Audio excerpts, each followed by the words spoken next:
Ubutabera bwo mu Bufaransa bugiye kubyutsa urubanza rwa Sosthène Munyemana ushinjwa uruhare rukomeye muri Jenoside yakorewe Abatutsi.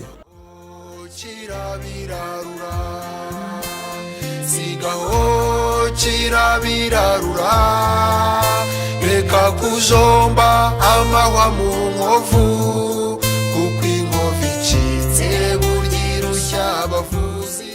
Uyu ni umunyarwanda ahungiye mu Bufaransa kuva muri Nzeri 1994, akaba ari umuganga mu bitaro byitwa Villeneuve-Sicro mu majyepfo ashyira uburengerazuba bw'Ubufaransa. Ubushinjacyaha bumukurikiranyeho kuba ari mu bayoboye ubwicanyi mu mujyi wa Butare, dore ko mu gihe cya Jenoside yakorewe Abatutsi Dr Sosthène Munyemana yari umuganga mu bitaro bya kaminuza bya Butare. Ni umwe mu bacurabwenge bashyize umukono ku nyandiko ishyigikira ibikorwa bya guverinoma ya Yohani Kambanda ubwo yari irimbanyije mu gutsembatsemba Abatutsi. Inkiko gacaca mu Rwanda zamuburanishije adahari ndetse zimukatira gufungwa burundu. Ubutabera bw'Ubufaransa bukaba buvuga ko bugiye kubyutsa iyi dosiye imaze imyaka yarazinzitswe. Mu mwaka wa 2010 yigeze gutabwa muri yombi aza kurekurwa amaze guhatwa ibibazo mu bushinjacyaha bwo mu mujyi wa Bordeaux, ndetse ategekwa kutarenga imbibi z'Ubufaransa kugeza igihe urubanza rwe ruzashyirwaho akadomo.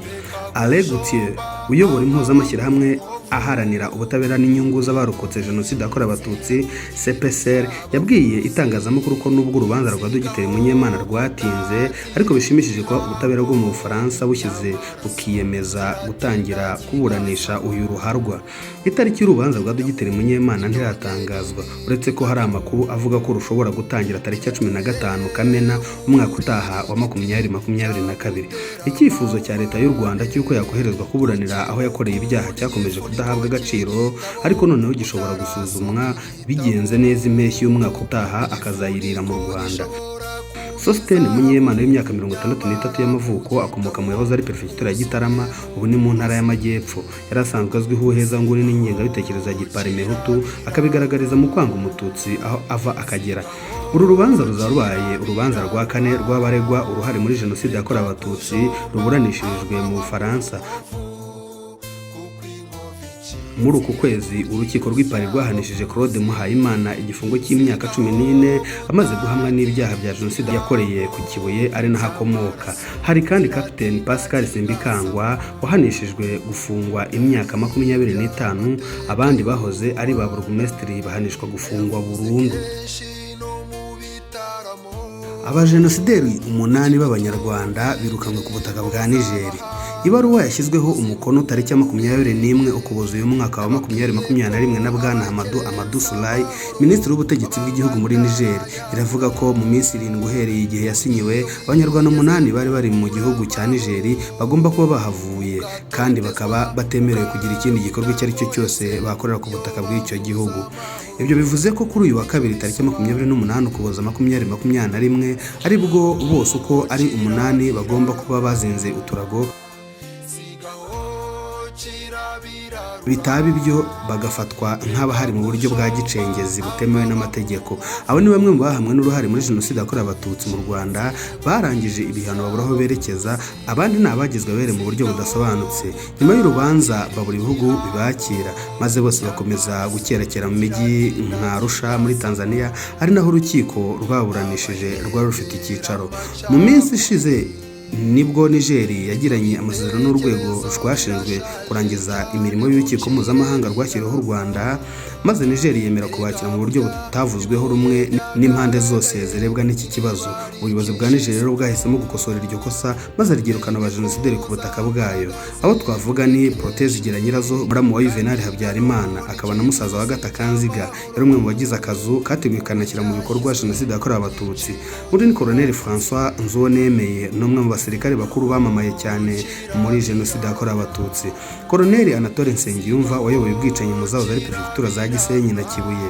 André Ntagerura muri Minisiteri yo gutwara abantu n'ibintu, akaba umwe mu bashinze umutwe w'interahamwe akoresheje imodoka za leta mu gushyira mu bikorwa Jenoside yakorewe Abatutsi. Colonel Nteziryayo yagizwe perefe wa Butare mu gihe cya Jenoside yakorewe Abatutsi mbere y'uko ashyirwaho na leta y'abatabazi. Jenoside yagendaga biguru ntege, maze amaze kuba perefe si ukwica Abatutsi yiva inyuma. Kapiteni Innocent Sagahutu uyu yari yungirije umuyobozi w'umutwe ukora ubutasi mbere yo kugaba ibitero Bataillon de Reconnaissance. Avugwa mu bitero byishe abanyapolitiki batavugaga rumwe n'ubutegetsi bwa Habyarimana niwe watanze itegeko maze ibimodoka bya Burende birasa hoteli Baobi Nyamirambo abari bayihungiyemo baratikira. Prosper Mugiraneza wari minisitiri w'abakozi ba leta muri leta y'abatabazi. Koloneli Muvunyi Tarcisse uyu nawe yategekaga ishuri ry'abaofisiye bato ry'Ibutare ESO. Niwe watanze amategeko maze abasirikare be bamara abatutsi barimo n'umwamikazi Ozaria Gicanda. Mu minsi ishize u Rwanda rwamenyesheje akanama ka Loni gashinzwe amahoro ku isi ko rwatunguwe n'amakuru avuga ko hari abajenosideri boherejwe muri Niger rutabimenyeshejwe. Rwasabye Loni n'umuryango mpuzamahanga muri rusange gukurikirana hafi iki kibazo runasaba Niger kutazahurwaho abo bantu bakajya mu bikorwa bigambirira u Rwanda. Nyuma yo gusuzumana ubushishozi impungenge z'u Rwanda rero Niger yafashe icyemezo kinyuze mu mucyo kuko itifuzaga gucumbikira abagome kabuhariwe. Amakuru yaho bari bwerekeze turacyakurikirana, gusa nuko isi ikomeje kubana nto y'abajenosideri nk'uko byagendekeye Gahini amaze kwica umuvandimwe we Abel, amaraso arasama.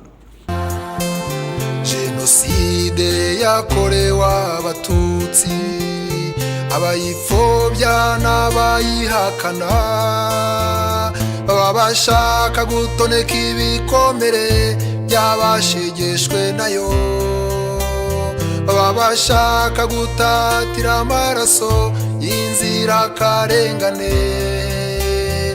Ibyo n'ugutatira igihugu kandi n'ukwikururira imivumo, kandi umwana utabwirwa yishe inyoni itaribwa. Sigaho kirabirarura, sigaho kirabirarura, reka kujomba amahwa mu nkovu, kuko inkovu icitse burya irushya abavuzi. Sigaho gutatira igihango cy'amaraso kiratinda kigasama. Indamu, indonke n'ibindi nkabyo. Kutabona ibintu kimwe ntibyagombye guhindura abantu inyeshyamba no kubashora mu bikorwa by'iterabwoba kenshi bitanabaguye neza. Ubwanditsi bwa Rushyashya buzakomeza kugeza ku banyarwanda abanyapolitiki bagambiriye neza, tubashime, abashaka kutwangiriza isura y'igihugu nabo tubamagane. Burya koko ntawunanira umushuka ananira umuhana. Rushyashya izakomeza kubahanura n'ubwo ngo umutima muhanano utuzura igituza. Ngiyi inkuru y'uyu munsi, amahoro n'amahirwe, impagarike n'ubugingo. Tubibutsa gukora subscribe, share ndetse na like. Ciao. Rushyashya News. Don't miss.